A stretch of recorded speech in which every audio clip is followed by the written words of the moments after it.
benvenuti alla TG Sicilia, le principali notizie. A Catania, udienza con rito abbreviato a uno dei giovani accusato dello stupro alla Villa Bellini. Il PM chiede una condanna esemplare a 14 anni di carcere. Gli altri 4 del branco giudicati con rito ordinario. A Palermo, in un procedimento d'appello per mafia, i giudici dimenticano nelle motivazioni un imputato. Processo da rifare. Dopo le intimidazioni mafiose attivate a Palermo 3 telecamere nello stabile di via Decollati sequestrato a Cosa Nostra. Atteso il sì del prefetto per l'assegnazione definitiva alle famiglie che ne hanno diritto. A Catania è inaugurata la 4ª isola ecologica per migliorare la raccolta differenziata dei rifiuti che in città stenta a decollare. L'assessore Pesce, sconto sulla Tari per chi deposita i rifiuti. Nascite, nuovo record negativo anche in Sicilia. Nel 2023 13.000 nati in meno. Sempre più coppie decidono di non fare figli, soprattutto per motivi economici. A Solarino, nel Siracusano, i miagolii di un gatto salvano una famiglia sorpresa nel sonno da un incendio, ma l'eroico felino purtroppo non ce l'ha fatta. Teatro al TG Sicilia, Gino Storina e Edoardo Saitta, protagonisti di Don Gesualdo e la ballerina, che inaugura la stagione al Musco di Catania. Calcio, Tour de Force per il Catania che domenica contro il Latina inizia un trittico di gare che la può rilanciare in classifica. Scelte obbligate in mediana per Toscano, che dovrà dosare le energie. Bentrovati. A Catania, udienza del processo con rito abbreviato a uno dei giovani accusato dello stupro alla Villa Bellini. Il pubblico ministero ha chiesto una condanna esemplare a 14 anni di carcere. Gli altri 4 del branco giudicati con rito ordinario. Luca Ciliberti. A Catania nuova udienza del processo con rito abbreviato per lo stupro di gruppo avvenuto lo scorso 30 gennaio nei bagni della Villa Bellini. Vittime una ragazzina di 13 anni e il fidanzatino di 17 anni. I 2 sarebbero stati accerchiati e aggrediti dal branco che avrebbe abusato della vittima mentre il ragazzino era immobilizzato e minacciato. Accusati 5 egiziani, in 4 sono a processo con il rito ordinario. Uno di loro, all'epoca dei fatti minorenne, ha chiesto il giudizio con il rito abbreviato sostenendo che la ragazza abbia avuto con lui un rapporto consenziente. Stamattina nuova udienza davanti al GUP Giuseppina Montuori. Il PM Anna Tranchillo ha chiesto la condanna esemplare a 14 anni di carcere per l'egiziano. In dibattimento l'imputato ha rilasciato dichiarazioni spontanee parlando inizialmente in italiano, poi in arabo con la traduzione di un interprete. Sono state rigettate tutte le eccezioni presentate dalla difesa dell'imputato e sono state ammesse tutte le parti civili, una decina di associazioni, tra queste anche il Comune di Catania, difeso dall'avvocato Marco Anastasi. La ragazzina tredicenne è difesa dall'avvocato Cecilia Puglisi, riconosciuta anche in questo processo, così come per quello con il rito ordinario, la violenza sessuale anche ai danni del fidanzatino della vittima, difeso dall'avvocato Eleonora Baratta. Determinanti nelle 2 inchieste sono state le dichiarazioni della tredicenne e del suo fidanzato, che hanno denunciato la violenza e poi hanno riconosciuto gli aggressori. Sempre a Catania si sono aggravate nella notte le condizioni dell'uomo di 53 anni che ieri sera è stato ferito con una fucilata mentre era in auto in via Balatelle. Il tentato omicidio non sarebbe maturato nell'ambito della criminalità organizzata, ma per vicende personali della vittima. L'uomo ha anche dei precedenti per reati contro il patrimonio. Nuovo passo falso della magistratura palermitana dopo la scarcerazione di una decina di capimafia per decorrenza dei termini di custodia cautelare. Stavolta i giudici d'appello dimenticano un imputato nelle motivazioni della sentenza e la Cassazione ordina un nuovo processo. Manlio Viola. Giustizia poca e non per tutti e soprattutto lenta fino allo sfinimento. Nuovo passo falso della magistratura palermitana dopo la scarcerazione per decorrenza dei termini di una decina di presunti boss. Un altro imputato per mafia si vede annullare la sentenza per una distrazione dei magistrati. In appello i giudici si sono dimenticati il nome di Simone La Barbera, condannato a 3 anni e 8 mesi per estorsione, nelle motivazioni della sentenza, e la Cassazione ha dunque rinviato tutto a un'altra sezione della Corte d'appello per un nuovo processo, vanificando di fatto la sentenza stessa di condanna. Sono diventate invece definitive le condanne per mafia per Pietro Merendino, capomafia di Misilmeri, Francesco Fumoso di Villabate e Stefano Polizzi di Bolognetta. Il processo è il troncone celebrato con il rito ordinario nato dall'inchiesta Cupola 2.0 che nel 2018 scoprì il tentativo di riorganizzare di nuovo Cosa Nostra in quel territorio. Simone La Barbera in precedenza, insieme ad altri 3 imputati, era stato assolto in un altro processo sulle presunte estorsioni alle sorelle Napoli, Ina, Irene e Anna, titolari di un'azienda agricola tra Mezzoiuso e Corleone, salita alla ribalta delle cronache grazie alla trasmissione Non è l'Arena di Massimo Giletti, che aveva dedicato alla vicenda diverse dirette e servizi. Ancora a Palermo, nella casa confiscata alla mafia in via Decollati, attivate 3 telecamere. Dopo le intimidazioni dei giorni scorsi, tutto è pronto per accogliere le nuove famiglie. L'assessore Ferrandelli dice: aspetto l'ok del prefetto per l'assegnazione. Marco Gullà. Quelle che vedete sono le 3 telecamere che riprendono H24 l'immobile di via Decollati a Palermo, confiscato al boss mafioso Algeri e tenuto sotto osservazione dopo le minacce dei parenti del mafioso alle famiglie assegnatarie della casa. 3 occhi che inquadrano il portone, il vicolo e la strada collegate direttamente alla centrale in control room della polizia municipale. 3 telecamere che dovrebbero destare una certa serenità a chi andrà ad abitare in questa casa, ma fino adesso non è stato così. Altre famiglie hanno rinunciato alla casa. Abbiamo paura, hanno detto all'assessore comunale all'emergenza abitativa Fabrizio Ferrandelli, che però non demorde e dice: non appena il prefetto mi dirà che ci sono le condizioni per procedere, incontrerò i nuclei familiari disponibili ad abitare l'immobile e procederò con l'affidamento. In seguito agli atteggiamenti nei confronti degli assegnatari costretti a rinunciare da parte di alcuni parenti e amici della donna che aveva occupato illegalmente l'appartamento confiscato al padre per mafia, la zona è rimasta presidiata H24. Una vicenda che, nonostante siano passati quasi 2 mesi, non vede ancora i titoli di coda. Tragedia familiare ad Agrigento. Il padre cerca di uccidere la figlia di 34 anni sorprendendola a letto e ferendola con 7 coltellate. Davide Sardo. Sul pianerottolo e per le scale ecco le macchie di sangue ovunque. Ad Agrigento un altro episodio, ancora una volta maturato in ambito familiare e culminato in un accoltellamento. È accaduto poco prima dell'alba, intorno alle ore 4, tra il villaggio Peruzzo e la località balneare San Leone. Un anziano di 70 anni, Gaspare Priolo, ex dipendente dell'ASP, ha tentato di uccidere la figlia, Sara, di 34 anni, sorprendendola nel letto e ferendola con 7 coltellate. La donna è riuscita a scappare fuori dall'appartamento e a chiedere aiuto bussando alla porta dei vicini. Sul posto sono intervenuti i carabinieri, la polizia e i sanitari del 118 che hanno trasportato la donna in ospedale al San Giovanni di Dio. Per fortuna non è in pericolo di vita. Ancora non è chiaro il motivo che ha spinto il padre a tentare di uccidere la figlia. In casa era presente, quando si è sfiorata la tragedia, anche la madre. L'uomo in precarie condizioni di salute è stato fermato dalla polizia e la sua posizione è al vaglio degli investigatori. La città è ancora scossa per l'ultimo femminicidio di Patrizia Russo, vittima delle coltellate inferte dal marito. Voltiamo pagina. A Catania è inaugurata la 4ª isola ecologica. È una tappa importante per cercare di migliorare la raccolta differenziata. L'assessore all'ecologia pesce dice: faremo uno sconto sulla Tari a chi deposita i rifiuti. Tonino De Mana. Ancora una volta l'utilizzo dei fondi europei, in questo caso i fondi del Prometro, è andato a buon fine, è stato realizzato questo centro di raccolta. Non sappiamo se riuscirà a risolvere l'atavico problema dei rifiuti, ma almeno bisogna provarci. È stata inaugurata a Catania la 4ª isola ecologica, la più grande della città, allestita in via Fratelli Cairoli, angolo via Ammiraglio Caracciolo.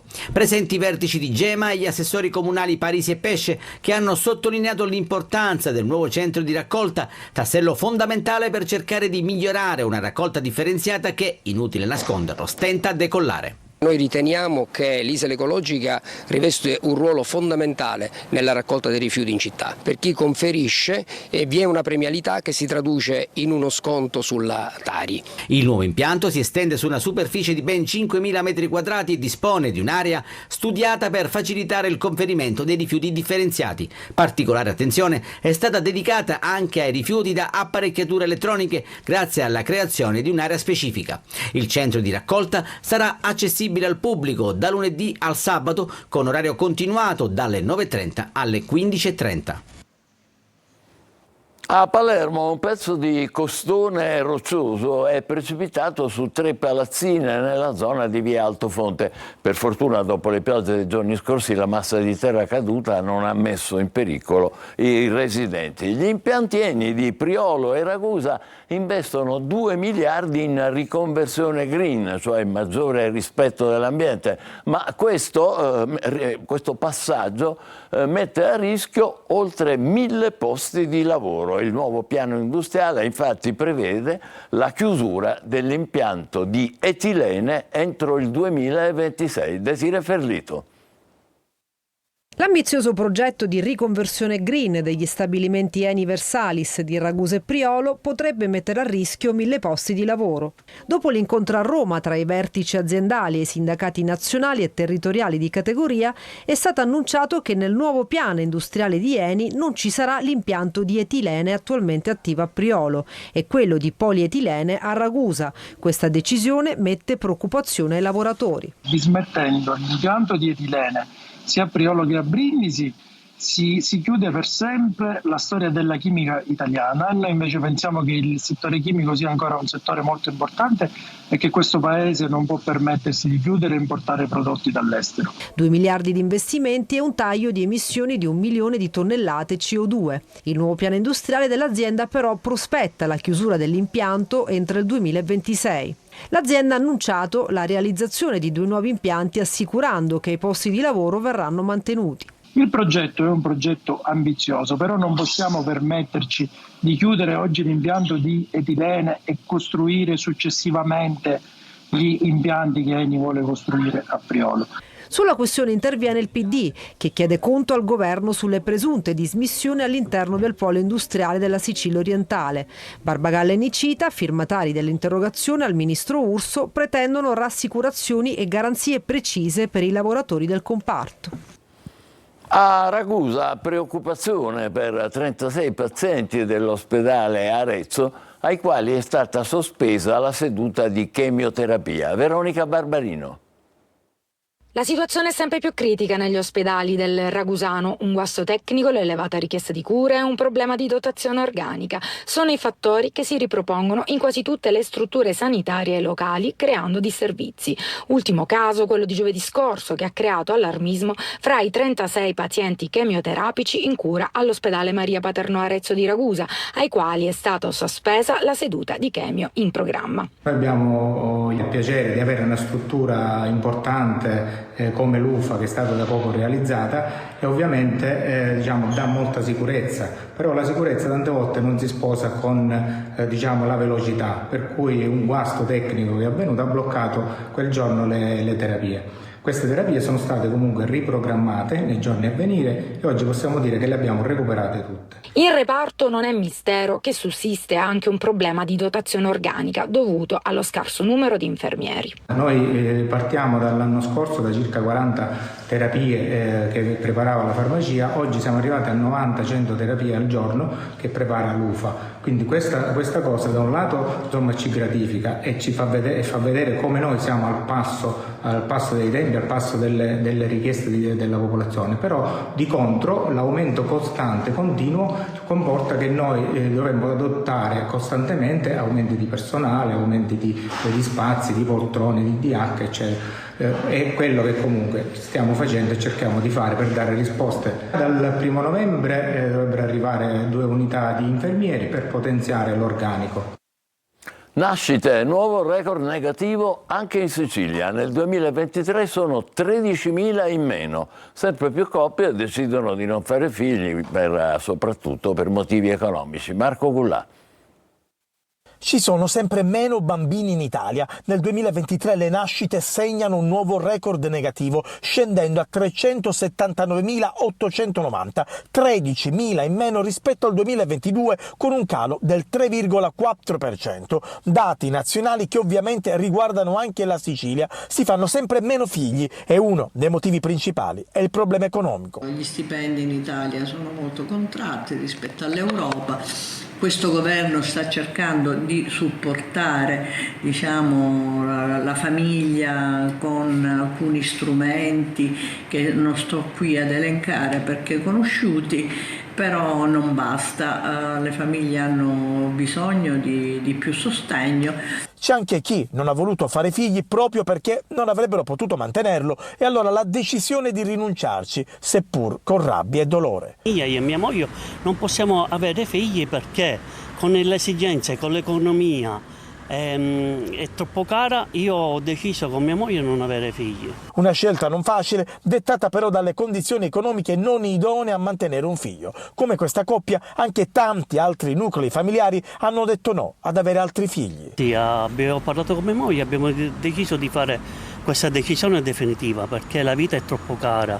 I figli da mantenere, quello che ci vogliono ogni giorno ci vuole. Scuola, vestiti, sappiamo tutto di quello che ci vuole di un nucleo familiare, assolutamente. Vi pesa questa decisione?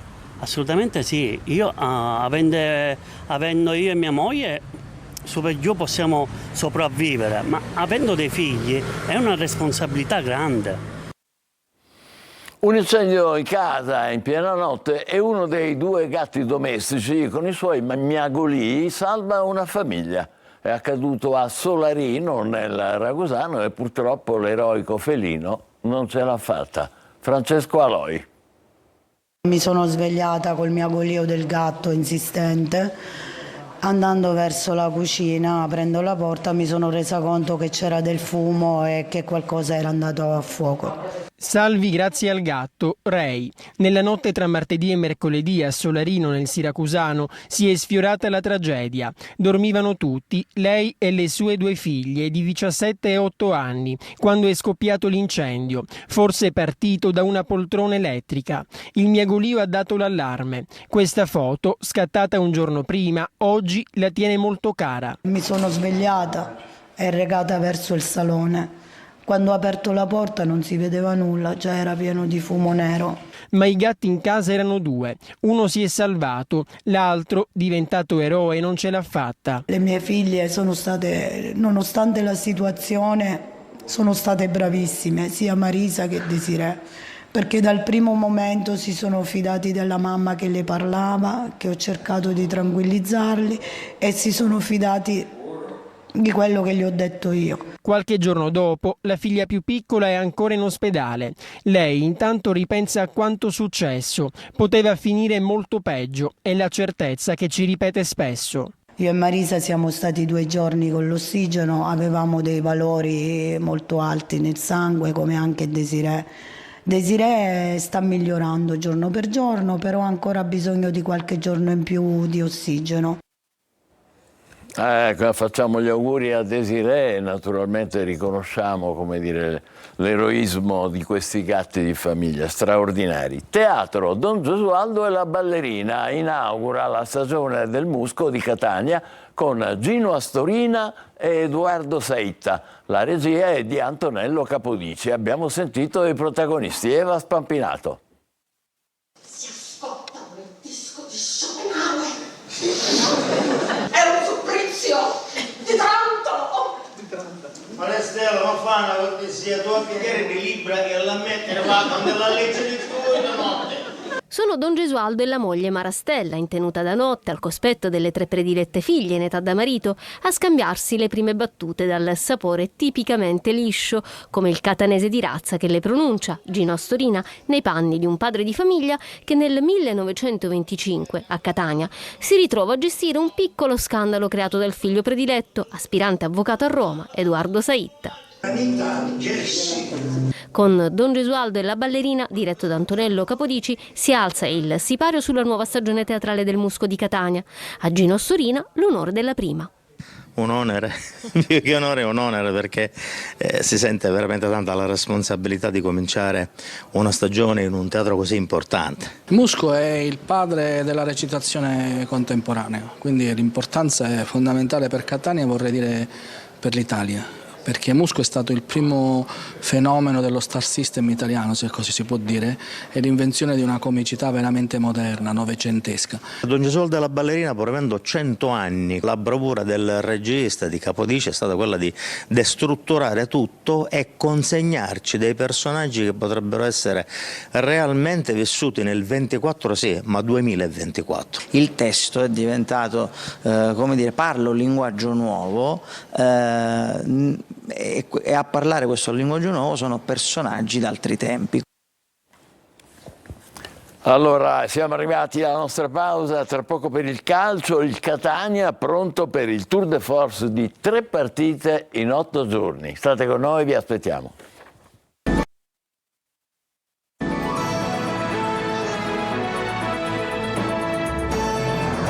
Riprendiamo con il calcio. Il Catania si prepara al Tour de Force con 3 partite in 8 giorni. Domenica sfida casalinga contro il Latina.